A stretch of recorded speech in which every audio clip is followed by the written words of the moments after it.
বাচ্চারা যখন দোকানের মতো কেক খাওয়ার বায়না করে তখন এইভাবে কম সময়ে ক্রিম ছাড়াই কেক তৈরি করে দিতে পারেন। আর এটা খাওয়ার পর কেউ বিশ্বাসই করতে চাইবে না এই কেকটা ক্রিম ছাড়াই তৈরি করা হয়েছে।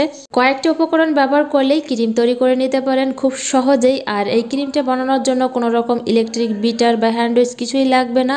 এইভাবে কেক বানিয়ে খাওয়ালে সবাই খুশি হয়ে যাবে আর প্রতিদিনই বায়না করবে কেক খাওয়ার। প্রথমে আমি এখানে একটা মিক্সার জার নিয়েছি, দিয়ে দিয়েছি দুটো ডিম আর এর সাথে দিয়ে দেবো 4 টেবিল চামচ তেল।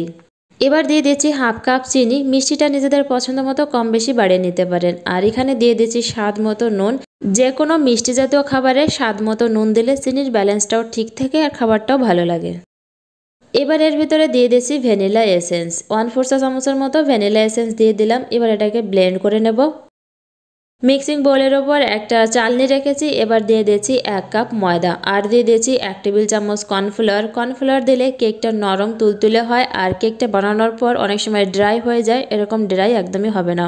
তবে কর্নফ্লাওয়ারের পরিমাণটা বেশি ব্যবহার করা যাবে না, তাহলে কেকটা একদম নরম হয়ে যাবে। আর এখানে দিয়ে দিয়েছি হাফ চা চামচ বেকিং পাউডার, 1/4 চা চামচ বেকিং সোডা। এবার এই শুকনো উপকরণগুলো একসঙ্গে চেলে নেব।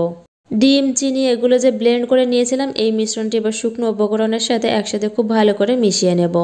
অনেকেই আমাকে কমেন্ট করেছে কেকটা ঠান্ডা হওয়ার পর উপরটা ড্রাই হয়ে যায়, ভিতরটা শক্ত হয়ে যায় আর নরম থাকে না।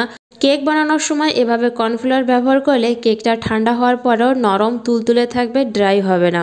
কেকটা শক্ত অথবা ড্রাই না হওয়ার আরও ছোট্ট একটা টিপস বলে দিচ্ছি। কেক বানানোর পর কেকটাকে গরম থাকা অবস্থায় ঢাকা দিয়ে রেখে দিলে কেকটা একদমই ড্রাই হবে না। কেকটা বানানোর পর ঠান্ডা হওয়ার জন্য খোলা জায়গায় রেখে দিলে অনেক সময় কেকটা ড্রাই হয়ে যায়, ভিতরটা শক্ত হয়ে যায়।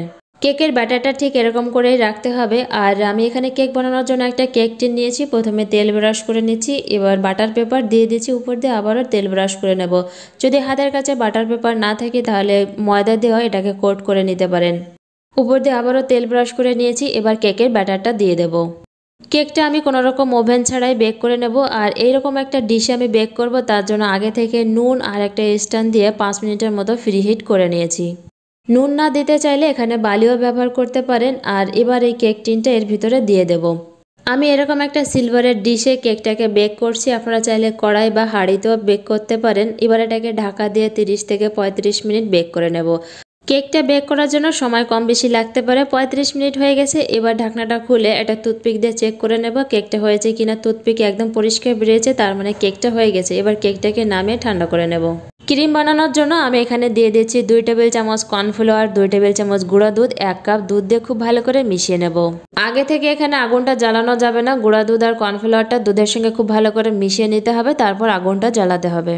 আগুনটা জ্বালানোর পর এই দুধের মিশ্রণটাকে অনবরত নাড়তে থাকতে হবে যাতে কর্নফ্লাওয়ারটা নিচে লেগে না যায়। আমি এখানে ডিম বা ডিমের কুসুম কিছুই ব্যবহার করিনি, আপনারা চাইলে ব্যবহার করতে পারেন।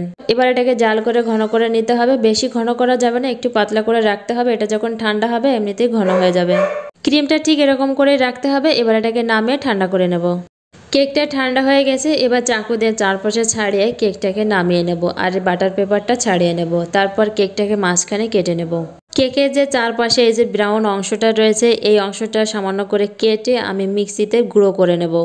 কেকটা এভাবে কেটে রাখার পর 2 ঘন্টার মতো কারেন্ট চলে গিয়েছিল আর তার জন্য আমি কেকটা পুরো কমপ্লিট করতে পারিনি। আর এই কেকটা এভাবে বানানোর পর সামনে রেখে দিলে আর সেটাকে একদমই সহ্য করা যায় বলুন তো। পুরো ক্রিমটা আমি কেকে এভাবে লাগিয়ে নিয়েছিলাম আর কিছুটা পরিমাণে ক্রিমের ভিতর চকলেট মেল্ট করে আমি মিশিয়ে নিয়েছিলাম। তারপর চকলেটের যে উপরের এই যে ডিজাইনটা রয়েছে এটা আমি পাইপিং ব্যাগের ভিতর চকলেট মেশানো ক্রিমটা ভরে আমি এভাবে উপর দিয়ে ডিজাইন করে দিয়েছি। আর কেকের চারপাশে যে এই যে ব্রাউন অংশটা দেখা যাচ্ছে এটা কেকের ব্রাউন অংশটা আমি মিক্সিতে ব্লেন্ড করে তারপরে চারপাশে লাগিয়ে দিয়েছি। কেকটা দেখতে একদম দোকানের মতো হয়েছে, কেউ দেখে বিশ্বাস করতে চাইবে না এটা ঘরে তৈরি করা হয়েছে। রেসিপিটি ভালো লাগলে লাইক, কমেন্ট, শেয়ার